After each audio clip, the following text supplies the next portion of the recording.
পিসি কথাটা দেখুন কোথায় আছে।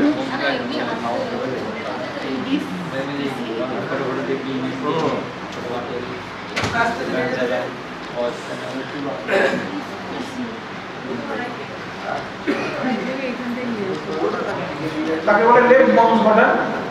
এইদিকে যেটা লেফট মাউস বাটন বাঁ হাতে, বাঁ আঙুলের এইটা, আর এটা হচ্ছে ডান আঙুল।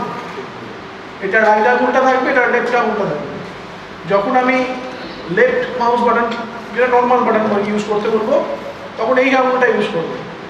আর যখন আমি বলবো রাইট আঙুলটা ইউজ করুন বা রাইট কি প্রেস করুন, তখন এই আঙুলটা প্রেস করুন। ঠিক আছে? করবে একটা সাউন্ডের বার মতো এসে, যদি আমি এখানে ভিডিও দেখতে চাই বা ভিডিও সাউন্ড শুনতে চাই, তাহলে এই সাউন্ডের বারটাকে আমি কমাতে পারি। মানে আমি যদি কোনো মুভি দেখছি, হয়তো মুভির সাউন্ডটাকে বাড়াবো বা কমাবো, এখান থেকে বাড়াবো বা কমাতে পারি ল্যাপটপের সাউন্ড। কোথায় ক্লিক করবেন? এইখানে ডান দিকে দেখুন ইংলিশ লেখা আছে, ইংলিশের পরে দেখুন একটা মাইকের মতো বাটন রয়েছে, দেখতে পাচ্ছেন? তারপরে দেখুন এটা ইস্যু সার্টিফিকেট দেখলেই এখনই আমি পেয়ে যাব কোন পঞ্চায়েতের কতগুলো সার্টিফিকেট পেন্ডিং আছে। এটা আপনাদের পঞ্চায়েতের লগইন থেকে কিন্তু দেখতে পাবেন। দেখুন, পঞ্চায়েতে 15 দিনের বেশি দিন ধরে, 15 দিনের বেশি বাকি আছে এতগুলো জিপি এই সেই ব্লকে। কয়দিন আগে ডাউট যদি থাকে রিজেক্ট করে আমাদের এখন কয়েকটা পেন্ডিং রয়েছে, পড়ে রয়েছে। ওই আদেশ জিরো ইনকাম দেখা যাবে নি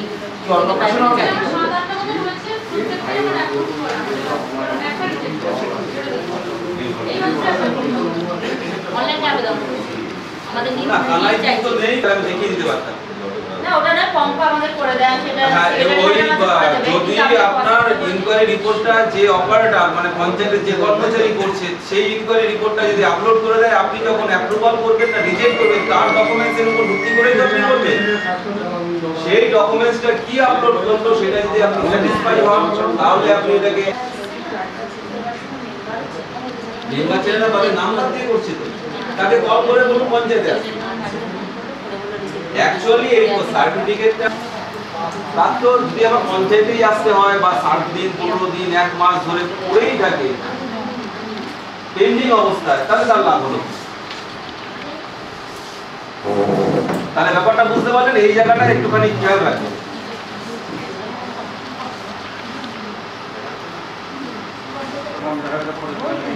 আছে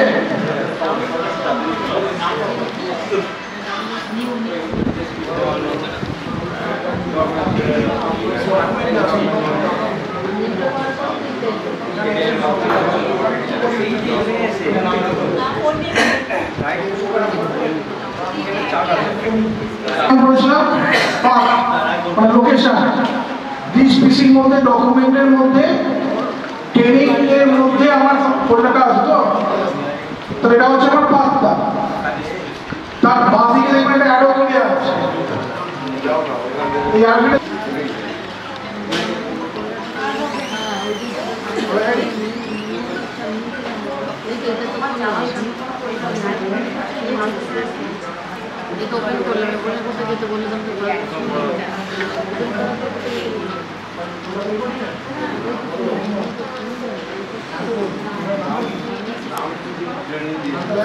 সাত দিন আগে আপনাদের কাছে ইনফর্ম করেছি অডিট আছে, তারপরেও দেখা যাচ্ছে 11টায় মিটিং, ওনাকে আবার জানাতে হচ্ছে, মনে করাতে হচ্ছে, পড়িয়ে 4টের সময় এমটি মিটিং অ্যাকসেপ্ট করছে। আমাদের কিন্তু স্যার একটা অন্য হয়েছে, দুটো সাইট ছিল, আমরা একটা সাইট থেকে 11:45 আমরা দিয়েও দিয়েছি, ডকুমেন্টস আছে, সেগুলো জেলায় পাঠানো হচ্ছে, কিন্তু আরেকটা সাইটে যেহেতু দেখাচ্ছে না, দুটো সাইট ছিল, আমাদের একটা থেকে হতে হচ্ছে।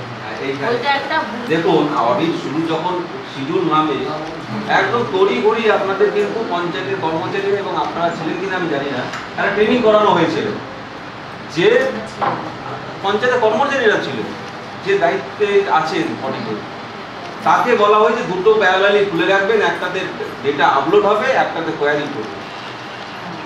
করেনি বা শোনেনি, তার মানে একটা পঞ্চায়েত একটাকে রেসপন্স করেছে আর একটাতে রেসপন্স করে না, তার মানে কি হবে? তাহলে বলবে যে আমি ডেটা পাইনি। তাহলে আপনার যখন সার্টিফিকেট আসবে ওইটা দিয়েই তো আসবে।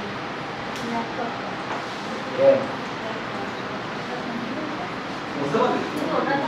ল্যাবে দিতে গেলাম, ডিরেক্টর স্যার জিজ্ঞাসা করেন, বাবা কম্পিউটারটা জানো তো? ঠিক এইভাবে, হ্যাঁ স্যার জানি। তাহলে তুমি এসো, একটু একটু কাজ টাজ করো, শেখো। তখন সেই সবে হাতে খড়ি হচ্ছে, বুঝলেন তো? মানে ঠিক মানে সেই সংস্থায় তখন ঢুকে শিখছি আর কি, মানে পড়াশোনা শিখেছি কিন্তু হাতে কলমে কিভাবে কাজ করতে হয় জানি না। তো ডিরেক্টর খুব হাসাতেন, খুব কিছু বোঝাতেন। আমাদের একটা কথা বলেছিলেন যে বাবা আমাদের এখানে ডিএসএস সিস্টেম চলে। ডিএসএস, স্যার ডিএসএস মানে কি? বলছে ডিএসএস মানে হচ্ছে দেখে শুনে শেখা। এটা আজকে আপনাদের কাছেই বলছি, সেটা হচ্ছে ওই ডিএসএস সিস্টেম। এটা কিন্তু কোনো রকম মানে ফরম্যাট টার্মিনোলজি নয় যে ডিএসএস মানে দেখে শুনে শেখা, এরকম কোনো নয়। কিন্তু দেখে শুনেই আমাদের শিখতে হবে। অর্থাৎ কেউ কিছু করছে, কেউ কিছু, খুব ছোট ছোটভাবে আমি বলি, যখন আপনাদের গ্রাম পঞ্চায়েতে কাজ আপনারা করেন, কম্পিউটারটা খোলা বন্ধ করে, যেটা দিদিরা কিছুক্ষণে খুব সুন্দর করে বললেন, ফাইল করে ফোল্ডার করে আপনাদের নিজেদের জিনিসপত্রগুলো রাখুন। তার একটা একটা করে নাম দিন। ধরুন আমার নাম কৌশিক, তাহলে কৌশিক নামের একটা ফোল্ডার রইল। তার মধ্যে কি কি রইল? আমরা যেগুলো রাখি, বিভিন্ন রিপোর্ট রিটার্নস রাখি। যেমন ধরুন ডিপিআরডিও স্যার কোনো রিপোর্ট আমাদের তৈরি করতে দেন, এই যে গ্রাম পঞ্চায়েতের সাপ্লিমেন্টারিগুলো যায় না, সাপ্লিমেন্টারি একটা ফাইল থাকে। তাহলে ওই সাপ্লিমেন্টারিটা যদি আমি ক্লিক করি তাহলে